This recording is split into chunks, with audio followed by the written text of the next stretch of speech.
Продолжуваат најубавите приказни. Охридски приказни и во октомври во единственото Форт Кафе.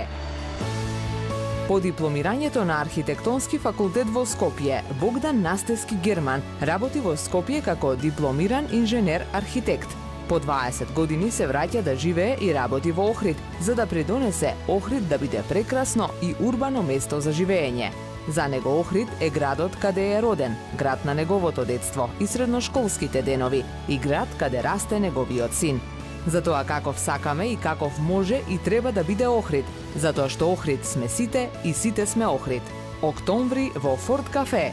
Повелете во четврток на 20 октомври 2022 година од 19 часот на најубавите охридски приказни со Богдан Настевски Герман. Зашо Охрид е градска приказна.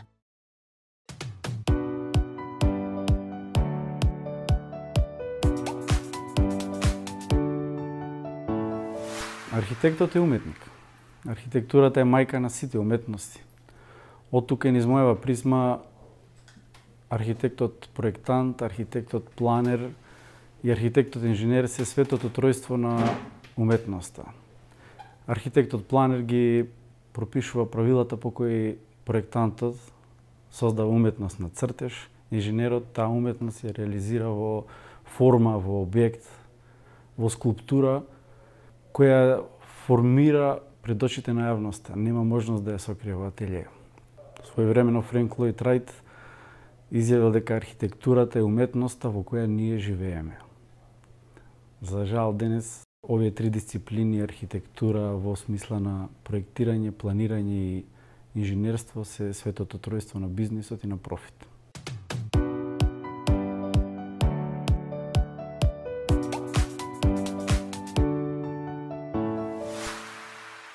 Не може да бидете архитект и урбанист ако не сте заљубени во професијата. Архитектите се посебни луѓе, тие живеат во своји светови, во паралелни светови. Сонувачи се, физички се присутни, меѓутоа со мислите создаваат собствена димензија. Нормално дека Јован за мене е на прво место, мојот син. Јован во секојдневието успева да влезе во мојот свет, му дозволувам да влезе во мојата димензија. Чувствувам дека го правам она што своевремено го правеше и татко ми со мене. Јас бев чест посетител на неговите градилишта и ден денес се уште сум. Јован е запознаен со урбанизмот, со проектирањето, знае често и да испрати порака на колегите.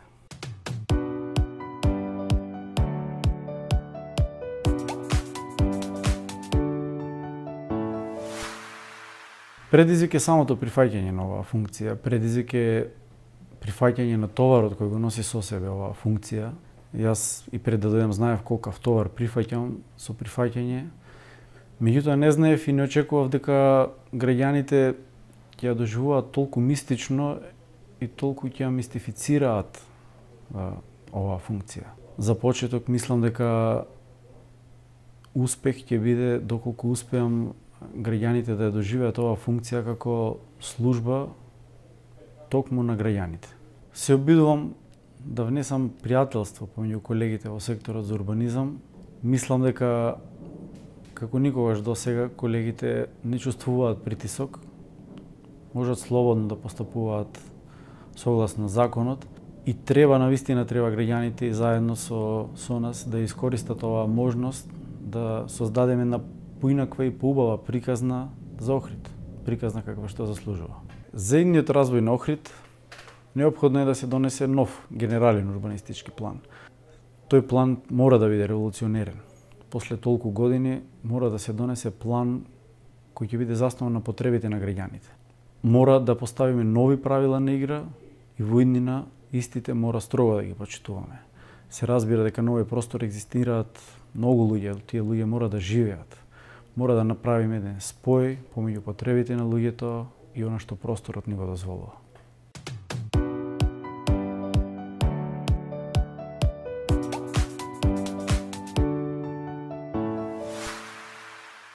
На Охрид нема да недостасува ништо. Охрид има се.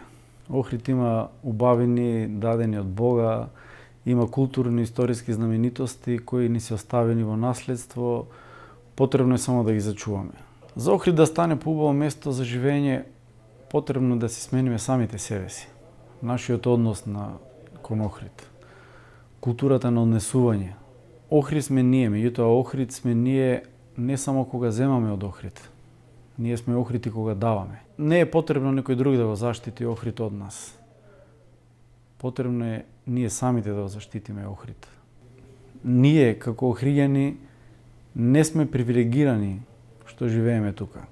Ние сме задолжени, ние имаме обврска да го заштитиме и да го зачуваме и да го пренесеме на идните генерации она што ни е оставено во наследство. Секој еден камен од охридските калдрми треба да представува свето и нешто за нас.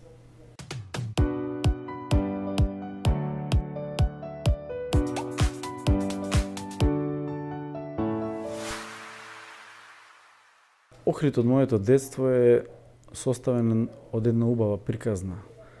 Приказна на убави фотографии со куќи, убави цветни дворови, стамбени комплекси изградени по теркот на еден хуман урбанизам, сообраќајници растеретени од сообраќајници кои не се узурпирани, слободни пешачки зони, дрвореди. Мислам дека од тој период се изградија голем број на објекти кои оставија печат на своето време, оставија печат и трак на времето во кое беа изградени. Во тој период бев сведок, бев присутен на многу градилишта, на мојот најголем ментор и учител, татко ми, од кој и ден денес го учам занаетот. Уживав во тој период. Таа приказна за Охрид, тие фотографии почнаа да се расипуваат, да се деградираат кога ние станавме дел од нив. Не поради нас, меѓутоа поради односот кој го имавме ние кон Охрид. За жал, јас припаѓам на една генерација, децата на транзицијата, и иако со сите лузни кои ги носиме од тоа време, сепак имавме убаво детство. Меѓутоа во архитектурата Охрид мораше да се справи со еден голем предизвик. Преку ноќ Охрид требаше да се трансформира од високо развиен индустријски град во град кој ќе екзистира од туризмот. Веројатно тоа е и причината што на секој агол, на секој ќош, секојдневно никнуваа објекти кои ден денес ни представуваат трн во око. Денес не може да обвиниме никого, не може да се навратиме назад за грешките кои се направени, ако воопшто се грешки. Едноставно, ние не успеавме да се справиме со проблемите на транзицијата и веројатно не успеавме да фатиме чекор по нормален пат. Јас долги години почитувам една кинеска поговорка. Вика, одам оному каде што гледам. Гледам во иднината и немам време да гледам назад во минатото. Во денот се подготвувам за да го пречекам утрешниот ден. Охрид заслужува една поинаква приказна. Охрид заслужува да биде повеќе од она што е. Охрид, покрај ово прекрасно езеро, заслужува да има еден езерски туризам, еден елитен туризам, кој што нема да трае само еден месец во годината, ќе трае преку целата година. Затоа мора да се вложиме самите и ние. Охрид мора да има развиена инфраструктура, мора да има туристички капацитети, мора да има широка понуда, мора да има функции, мора да има понуда за туристите да дојдат и да го посетат Охрид. Охрид сме ние и Охрид е градска приказна. Треба само да ја создадеме таа поубава приказна и да му ја понудиме на светот.